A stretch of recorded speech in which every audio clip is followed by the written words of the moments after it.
Last week, I was at a Conservative Emergency Leadership Summit hosted by a gentleman that's spoken in this group before, Bishop E.W. Jackson. Yeah. And he's concerned. He's concerned that we have a crisis and that Tea Partiers who sit on the economic, social, and national security side of the conservative spectrum need to spend more time training their weapons at the liberals and not at each other. So, in fact, it's interesting. Hard data. 75% of Tea Party people are also pro-life. An equal percentage are also pro-traditional family. So why the dispute? It's important that we put the economic issues up front because they're staring us right in the face, but there's no reason why we can't work together. And that was the message that Bishop Jackson brought in.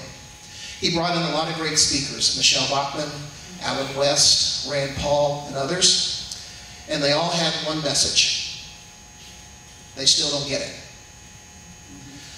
I am disappointed. I've lived and worked in Washington for a long time, and fortunately for me, I live 45 miles away, so I can actually escape to reality every evening.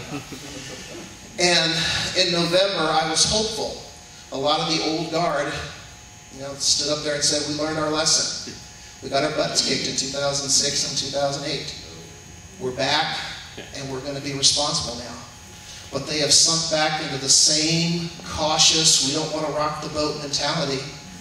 And I really question whether they understand the gravity of what we're facing. And you see it at the state level and the national level. In Maryland, we are $34 billion in the hole for pensions and health care benefits for retired public employees, with no idea how to pay for it. And our governor is basically using Band-Aids, taking money from different funds that were supposed to be protected so he can balance the budget and then get out of office with his record intact. Some of you may be familiar with that tactic. And it seems to me that they're just delaying the inevitable, both at the federal level and the state level. That's why, quite honestly, as hard as it's been for me in my household, because my wife is a teacher, I've been cheering on Scott Walker in Wisconsin. Yes. Yes.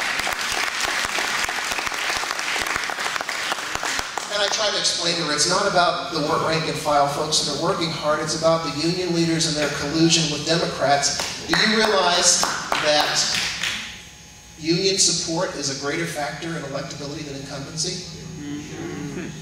I mean, I didn't know that. But the fact is that unions give money, they give their endorsement, and they give their labor. I mean, they send people out there.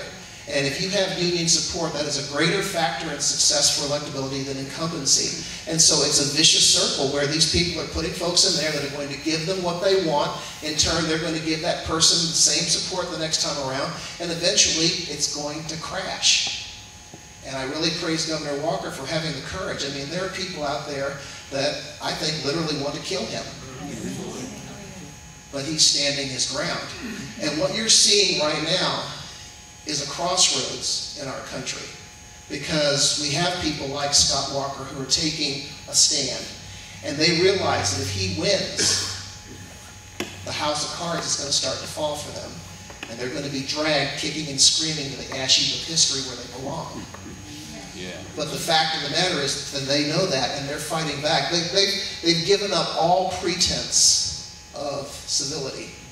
Remember that word from a few months ago? Yeah. I mean, every day you can find videos, audio, written word, and they're basically just, they're falling apart because they understand the implications of what's happening right now. Our job is not to let up. And our job is to encourage the ones in Washington and in our state capitals that are doing the right thing. One of the gentlemen who came to speak to us at this summit was Scott Riegel, the newly elected congressman, I believe he's in the 2nd District. And he was almost hesitant to tell us that day that he had decided to vote against the continuing resolution because he wanted them to get down to a decision, to get down to serious business. The room stood up and applauded him. And after we all sat down, he had this look of relief on his face. He said, "You don't know how much I needed that. They're beating me up in there." Okay? 54 House Republicans voted against the continuing resolution. Mike Pence said, if we're going to have a fight, let's get on with it. And so it's important for us Not just, right now Congress as a body thinks that all the Tea Party is doing is beating up on everybody. And yeah, we need to, because some of them need a whipping. But it's important for us to back the ones that are saying and doing the right thing. Because they need our help. They need to know that there's somebody back here that's got their back.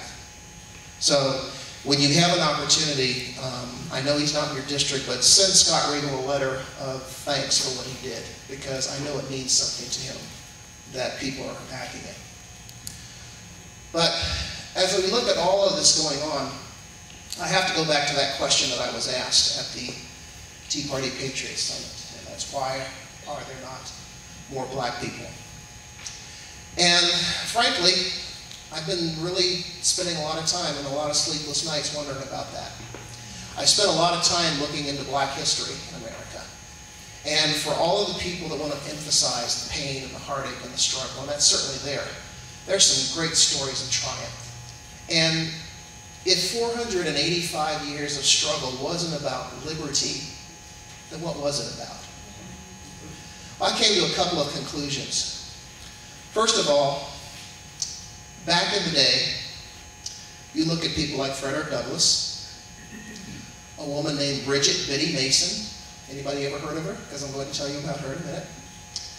You look at Harriet Tubman and others. These were people who actually bore the chains of slavery and the scars of beatings and all the things that were associated with that heinous crime against humanity.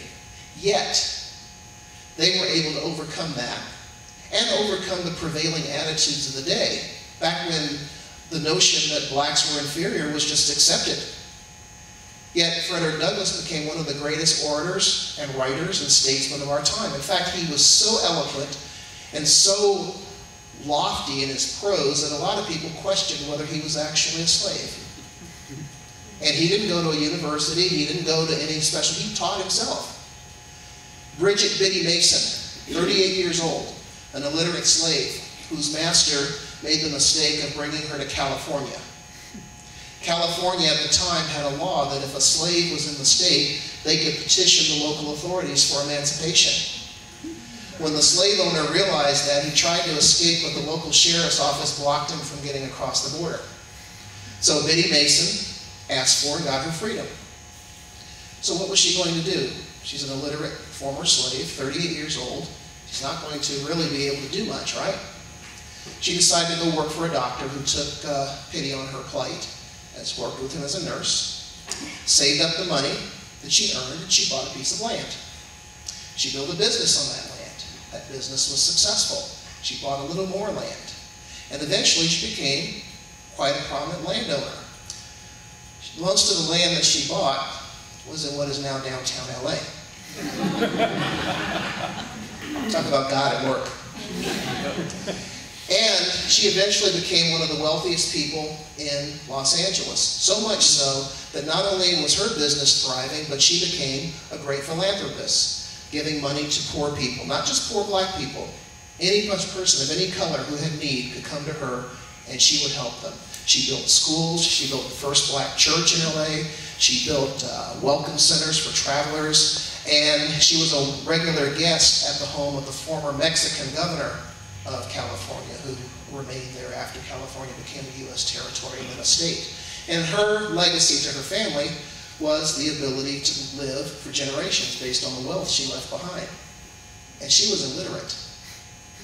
So I read these stories, and there are many more like this. And I say to myself, how much more can we do, any of us, regardless of race, today when the opportunities are so much greater? So, for me, I really have to try and understand why it is that people can't see it. And I've come to a couple of conclusions. First of all, I think indoctrination is the key. If you've spent your whole life being told that you can't succeed because society is inherently racist, that there is nothing that you can do to change that, and everything you see around you reflects that, then it's tough to overcome. But it's not impossible. I go back to the circumstances I just